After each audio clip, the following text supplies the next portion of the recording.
Pastor Roscoe Heath with New Praise Ministries. Welcome to our program called Radical for the Truth. And I'll be speaking to you over the next few weeks. We'll be talking a lot about the truth and various other issues that relate to the Bible. Today we'll be talking about what is truth.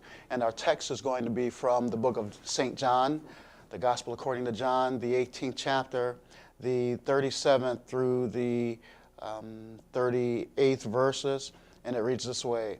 Pilate therefore said to him, "Are you a king then?" Jesus answered, "You say rightly that I am a king. For this cause I was born, and for this cause I have come into the world, that I should bear witness to the truth. Everyone who is of the truth hears my voice." Pilate said to him, "What is truth?" And that's what we want to talk about today. We want to talk about what is truth. This is an important question because Jesus says in the text that he came into the world to bear witness to the truth or to testify of the truth. He uses a legal term like when you go to court. You go to court to be a witness or to testify to the facts as you've known them or seen them. Jesus comes into the world to testify to the truthfulness of the truth. This is important on a lot of different levels for many different reasons. One of the reasons is that we live in a culture today where truth is subjective. In other words, people feel like, okay, well, this is my truth, and so therefore it's valid, and my truth may be different than your truth. But the fact of the matter is there can only be one truth.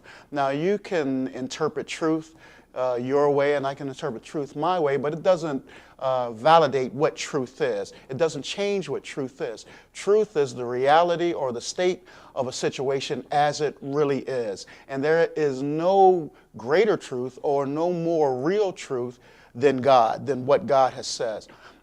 In the book of St. John, the 14th chapter and the 6th verse, when Jesus is talking to the disciples, he says, "I am the way, the truth, and the life. No man comes to the Father except by me." So Jesus says that he is the truth. Now this is supremely important, especially in this culture in which we live today. I understand about having respect for other people's religions, for other people's faith, even for people's faith within the Christian community. But at the same time, we must submit to what is true, and we can't submit to what is true or truth without knowing the truth. Jesus came to bear witness of the truth, and not only did he come to bear witness of the truth, but he also came to bring us to truth. Truth today has been sacrificed at the altar of religion. In other words, people have a religious experience and then they base that, they make that be the essence of truth. But here's the thing, you can't always trust your religious experience. But one thing we can trust is the Word of God. And the Word of God is the absolute truth. And people say, well, you know, we don't need to divide on the little things. We all believe that Jesus Christ is God and that he is Lord and that he died and was buried and rose again on the third day. And that is truth. And that is an important issue that we do all agree on. But here's the thing. This is my opinion on this truth issue. People say, well, we can agree on this, but disagree on the little things. But in the Word of God, I don't believe there are little things. I don't believe that God said anything that was insignificant or irrelevant. The Bible does not contain the Word of God. The Bible is the Word of God. It is God's divine revelation of himself. And so there is no way that he just said something that was irrelevant and didn't make any difference.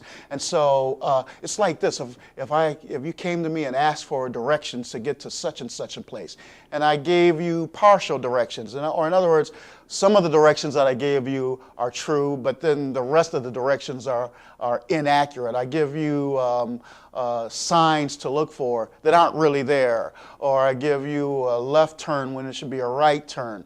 You wouldn't say, well, you know, that really doesn't matter as long as you have the main thing. No, giving directions, you need everything absolutely right in order to get to where you're going.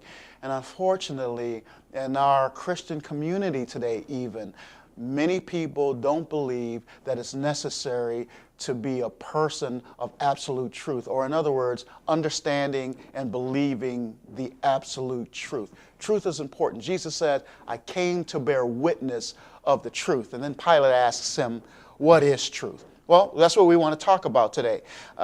Truth is the Word of God, and truth is Jesus.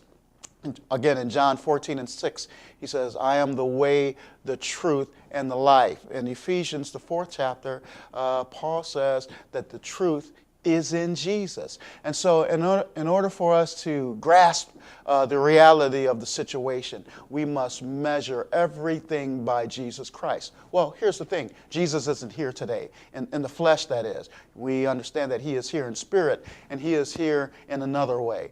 In the book of St. John, the 1st chapter, first verse, it reads this way. In the beginning was the Word, and the Word was with God, and the Word was God.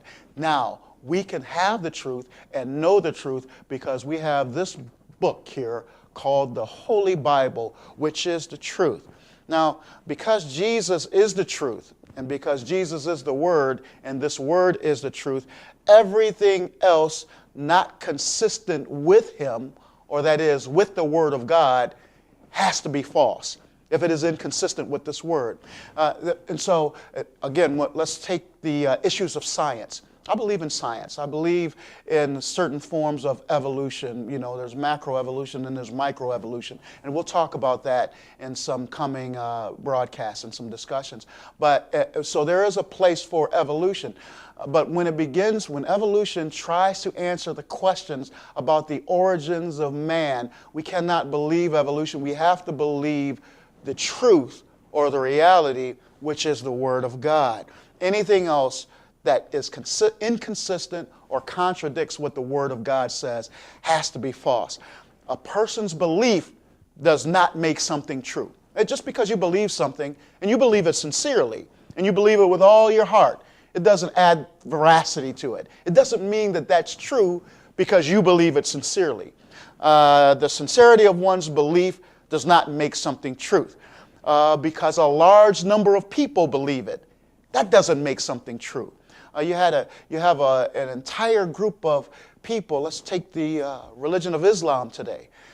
As a Christian, and I know many people say today, well, we're all serving the same God. And we'll get into that in later broadcasts. But we are not serving the same God. Islam and Christianity is not serving the same God. But again, we'll discuss that at a later date. But to say that because there's a large number of people that believe it, there's millions of Islamic believers today, it doesn't mean it's true because there are a large number of people that believed it. At one point, the entire world, practically the entire known world of educators, believed that the earth was flat. Today we know that that's not true. At one point, the world, including the church, believed that the earth was the center of the universe. Today we know that's not true. So truth is not predicated upon the number of people that believe a certain thing. Okay? It doesn't matter how many people believe it. What matters is what does the Word of God says. It has to be measured, once again, against the Word of God. We live in a culture that feels it's politically correct or in bad taste to embrace truth because it condemns what is false. Okay? Jesus' ministry was all about truth, and his ministry absolutely condemned that which was false. Now, you don't have to go about pointing out everything that's false. All you have to do is understand, know, and embrace the truth. My son and my daughter, they both worked in banks. My daughter still works in a bank. My son did work in a bank. He was a manager. And when they would teach their tellers how to recognize counterfeit bills, they wouldn't show them counterfeit bills. They just got them to know what the genuine bill looked like. And so they spent a lot of time understanding and looking at what was real, what was true, and whatever was not consistent with what was real and what was true had to be a counterfeit. This is what we must do with our faith and with our religion. We must know and understand the truth. And it takes faithful men and women of God to accurately and systematically teach the Word of God. I use this acronym that I believe in, which is FAST. It's the frequent, accurate, systematic teaching of the Word of God. F stands for frequent, the A stands for the accurate, S, systematic, and T, teaching. We need men of God who are not great sermonizers and not great showmen, but we need men of God who are accurate biblical teachers, because truth is paramount. The writer of the book of Hosea, God said to Hosea in Hosea 4 and 6, "My people are destroyed for lack of knowledge." And that's the world that we live in today. We have a very religious world that we live in. Not just in the United States, but all over the world. Religion is huge today. In America, the so-called Christian religion is huge today. And there's no lack of churches. You go in the city of Cleveland on almost every block in some areas. In some areas, there's a church on every corner, and yet you still have crime, you still have aberrant sexuality and all kind of terrible things going on in a place where there's a church. Church doesn't save people, although we need church. Church isn't the answer. The answer is the Word of God, because it is the only real truth that is. And so truth is not what one feels, but it is what God says. So our feelings are not the barometer for truth. We cannot say something is true because I feel that it's true. Okay? And when we were children, when we were learning math, we felt like maybe 2 + 2 = 5. And no matter how sincerely you believe that, it didn't make it true. 2 + 2 doesn't equal 5. And this is what is going on in our religious environment today, in our Christian culture, so-called Christian culture. We're running around believing something because it feels good. It tickles the ears. It sounds good. It makes good sense to the natural man. But what makes sense to man does not make sense to God. In the book of 1 Corinthians, God says the foolishness, the wisdom of this world is foolishness to God. And so we must come back to what the Word of God says, because it is the only thing that is truth. It's not the only thing that is true, but it's the only thing that is true. Many things can be true, but not be the underlying truth of reality. And that's what we're talking about: the nature of man, the nature of God, and the reality of this world. Now, Jesus brought truth to man, for he brought himself, because he is truth.